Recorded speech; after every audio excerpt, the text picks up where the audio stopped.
3 years ago, our story began with the protagonist's mother, who was already aware of her illness. She dedicated the remaining days of her life to searching for our main character's missing brother. In Korea, our protagonist gave up hope on finding his younger sibling, who had volunteered to be dispatched to Africa. The first news he received about his brother in 5 years was through an obituary. Along with it, he received his brother's memorabilia, a photograph and a pocket watch that he had gifted his brother as a birthday present. When he held the watch, a mysterious voice spoke to him, saying that his brother intended for him to hold this journal someday. In the audio recording, the younger brother explained everything, revealing his mission to obtain medication for their ailing mother. He described receiving a text promising that if he reached the top of the enigmatic obelisk, his wish would come true. Intrigued, he embarked on this journey and discovered a world filled with various species, including elves and monsters. At the heart of it all was the sun god's tower, which held the promise of godhood and the fulfillment of one's wishes upon reaching its pinnacle. Determined to obtain a cure for their mother, he formed a team with like-minded individuals and started the arduous climb up the tower.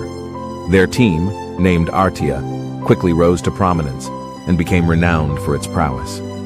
They were halfway to their goal when a conflict erupted with a powerful clan. Unable to reach an agreement, a war broke out. Romance also found its way into his life, but a second war disrupted their progress. Amidst the chaos, a traitor emerged within their ranks, sowing distrust among the team members. Ultimately, the woman he loved betrayed him, leaving him wounded and alone. Despite the hardships, they managed to obtain the coveted elixir. However, sending it back home proved impossible due to their relentless enemies. Only one ally remained by the protagonist's side, but even he was betrayed and killed by those he once considered friends, teammates, and even a lover. In his solitude, he listened to those painful memories repeatedly, consumed by despair. But then, a message arrived. Awakening is complete, current progress is at 5%, and it will continue as your body becomes stronger. Now he knows the full story of what happened to his brother, and is determined to avenge him by seeking justice against those who betrayed them. To begin with, the protagonist possesses a set of unique abilities. He is inherently cold-blooded, always guided by an unyielding rationality in any situation, and impervious to brainwashing attempts. His second skill is dragon visual powers, granting him the ability to discern the truth and analyze his surroundings with heightened senses. His third skill is clairvoyance, which enabled him to hear his brother's memories recorded within the watch. Preparation for his journey involved settling his affairs, which included speaking to a sergeant, listing his house for sale, and disposing of his military uniform and backpack. He also procured essential supplies for his expedition, such as first aid materials, military knives, and rations. Upon reaching his destination, he activated a button on his clock, summoning a door in front of him. Henceforth, he adopts the moniker Cha Jung-woo and enters Floor 0, where the tutorial commences. This tutorial serves as an entrance examination for aspiring players who aim to ascend the tower and attain godhood. To qualify for the challenge, one must prove their worthiness. This is where Cha Jung-woo's brother had encountered those who harmed him, and they were exceptionally high-scoring participants. Therefore, he must aim for nothing less than first place and secure hidden pieces that can help elevate his imperfect body. Cha Jung-woo conceals his identity with a white mask and encounters the Floor 0 manager, a guide named Ibilkara. Ibilkara provides friendly guidance and explains that the tutorial is divided into 7 distinct blocks, labeled from A to G. Each block presents unique challenges to complete, with individual environments and trials. Cha Jung-woo's performance in each section will determine his score and the rewards he receives. A higher score offers better rewards. Inquiring about the time limit, Cha Jung-woo learns that they are 1 week into the current round, with a total duration of 30 days. When offered the option to start at the next round, he chooses to begin from the very first floor. Armed with this knowledge, Cha Jung-woo enters Block A, where his mission is to disarm or destroy all the traps within the area. He recalls the warnings mentioned in his brother's journal about this floor. However, as the exact locations and trigger mechanisms of the traps remain unknown, the information proves less useful. He proceeds cautiously, hugging the walls to minimize his exposure. But suddenly, a volley of arrows strikes him, leaving him injured. Despite the unexpected intensity of the challenges on the first floor, Cha Jung-woo maintains his composure, a testament to his cold-blooded nature. He also begins to develop a remarkable tolerance for pain as he pushes forward. Unprepared for the level of difficulty presented on this initial stage, he administers first aid to treat his injuries before proceeding. During his battle with the arrows, he keenly observes the cogwheel-like noises accompanying each shot. This heightened perception allows him to predict the arrow's trajectory, making it easier to evade. He quickly adapts and becomes adept at dodging the arrows, depending on their color. Dodging blue arrows from the side enhances his agility, parrying red ones improves his strength, and being struck by yellow arrows boosts his stamina. This floor serves as a bonus stage, where his stats can be enhanced, except for his MP, which remains unchanged. The manager overseeing his progress is intrigued by his performance, and is entertained by the spectacle as Cha Jung-woo skillfully navigates the challenges. Having achieved significant progress in just 34 hours, his skills and abilities have significantly improved. Upon reaching the safe zone, his bones are treated, alleviating some of the exhaustion. However, as he moves on to the next area, he unexpectedly encounters a figure he cannot detect using his heightened senses.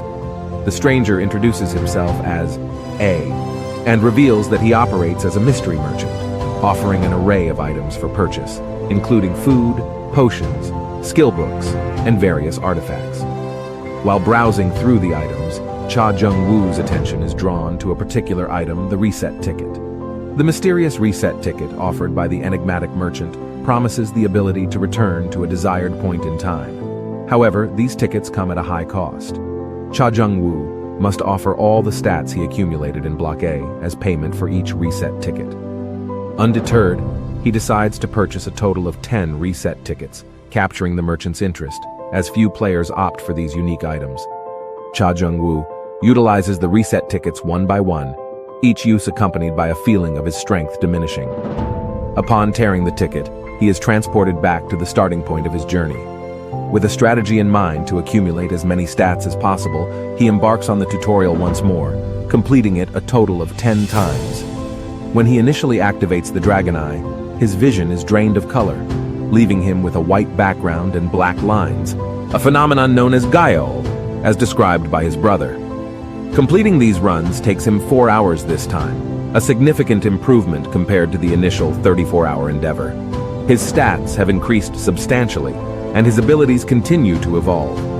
Cha Jung-woo proceeds to the boss room of Block A, aided by his cold-blooded nature, which has now made him resistant to burns. His skills are also advancing as he faces the Copper Scarecrow, a boss with the ability to mimic the moves of players, as documented in his brother's journal. To overcome this foe, he learns that there are two methods: a direct assault or a precise stab to expose its weakness. As he employs his dragon eyes to pinpoint the weak spot, a voice from behind interjects, offering guidance on the boss's sensors. Despite the interruption, Cha Jung-woo decides to trust his initial instinct and attacks the weak point, swiftly defeating the boss with a single blow. The player who observed this feat is left astonished at Cha Jung-woo's exceptional skills, as he dispatches the formidable foe with ease. Cha Jung-woo finds himself taken aback by his inability to discern the Copper Scarecrow's weak point using his senses and skills, especially when another player nearby effortlessly identifies it. Curiosity piqued, Cha Jung-woo approaches the observant player, a young kid, and asks what he intends to do. In response, the player, named Yule, assures Cha Jung-woo that he has no hostile intentions.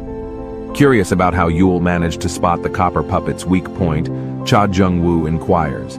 Yule explains that he could see the magical string that enveloped the boss, revealing an exceptional affinity to magic that exceeds most other magic users. Seeing an opportunity for mutual benefit, Cha Jung-woo proposes a deal. He'll assist Yule in overcoming the current stage, and in return, Yule will teach him about magic. Yule accepts the offer, introducing himself and expressing his astonishment at Cha Jung-woo's ability to inflict substantial damage on the puppet without using any magic. Together, they swiftly dispatch the puppets obstructing their path to the next level. As Yule imparts his magical knowledge to Cha Jung-woo, he elaborates on the different facets of magic, highlighting that some individuals possess exceptional aptitude for mana control, whether due to their bloodline or innate talent. Cha Jung-woo learns that his brother was a unique case, marked by his compatibility with all aspects of magic and a nature that allowed for perfect adaptation. This special bond with the ancient dragon Kalatuz granted him the Dragon Eye skill. While deep in conversation, Cha Jung-woo receives a notification, declaring that he has successfully cleared Block A as a solo player. His accomplishments earn him additional karma, and he gains 500 karma points, which replenish his stamina and mana. Despite this achievement, Cha Jung-woo remains unsatisfied, driven by a desire for even greater power. Together with Yule, he enters the waiting area for Block B, attracting the attention and surprise of other players who learned of his solo clearance of Block A. Yule also notes that some of the betrayers who left Cha Jung-woo behind to face the puppets have joined their ranks. Yule continues to share his knowledge about magic with Cha Jung-woo as they prepare to part ways on their individual journeys to acquire strength and face the challenges of the tower. Meanwhile, Yule's former teammates, who had previously betrayed him, find themselves scouted by the Orangdan clan's executive team. Their leader, remorseful for their past actions, humbly approaches Yule, asking for forgiveness. However, Yule remains unyielding, unwilling to pardon them for what they had done. The leader, in an effort to protect his own position within the clan, implores Yule not to disclose the details of their betrayal. Yule, not in agreement with their proposal, considers their words carefully. As Yule begins to turn and distance himself from the group, the clan leader secretly informs Bill, the Orangdan clan's executive, that Yule had, in fact, sacrificed himself to save the others. This disclosure leaves Yule in a precarious position, where any false move or statement could jeopardize his position within the clan. The leader contemplates ending Yule's life, seizing the opportunity afforded by their remote location, and devising a suitable excuse for the clan. Unbeknownst to them, Cha Jung-woo has been silently eavesdropping on their conversation from behind. When the clan leader glances over his shoulder to investigate, he is met with a sudden and painful loss. His arm is severed, and he screams in agony, collapsing to the ground. Cha Jung-woo, listening to their conversation, had been reminded of his younger brother, compelling him to intervene. Despite the leader's injury, he struggles to his feet and launches an attack on Cha Jung-woo. Yule seizes the moment and captures the leader, immobilizing him by locking his hand. Cha Jung-woo seizes the opportunity to take control of the situation, ordering everyone to disarm themselves. As they reluctantly drop their weapons, he swiftly breaks the leader's other hand. In a flash, Cha Jung-woo incapacitates the entire group, rendering them unconscious. After decisively defeating Yule's former teammates, Cha Jung-woo prepares to leave. However, he halts in his tracks, turning back to Yule, and recommends that Yule visit the flower garden in Prezia, believing it will be of great help to him. Yule expresses his gratitude, but before Cha Jung-woo can depart, he is approached by two individuals who had witnessed his extraordinary skills and noted that he is a solo player. They are intrigued by his capabilities and contemplate recruiting him to their party. In the meantime, Cha Jung-woo has embarked on the next trial. He encounters 4 passageways before him and must choose one to clear. Drawing from his brother's journal, he knows that the difficulty increases from left to right, with better rewards awaiting those who face greater challenges.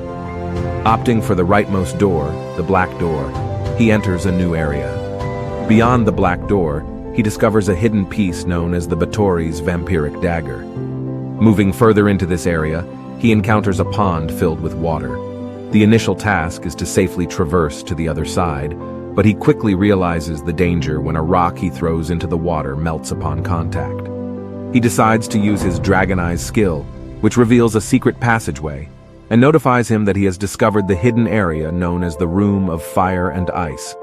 As a reward, he receives 300 credits. Inside this room, Cha Jung-woo comes across white moss, a unique type of moss considered a staple food source for local animals. However, it is incompatible with the human diet and can lead to stomach aches or rejection when ingested. His younger brother's discovery in the distant future revealed that animals who feed on this moss have evolved the ability to emit heat from their bodies, enabling them to harness the energy of the moon. By combining the heart of such animals with the white moss, a synergistic effect occurs, creating a miracle drug that enhances bone and muscle strength.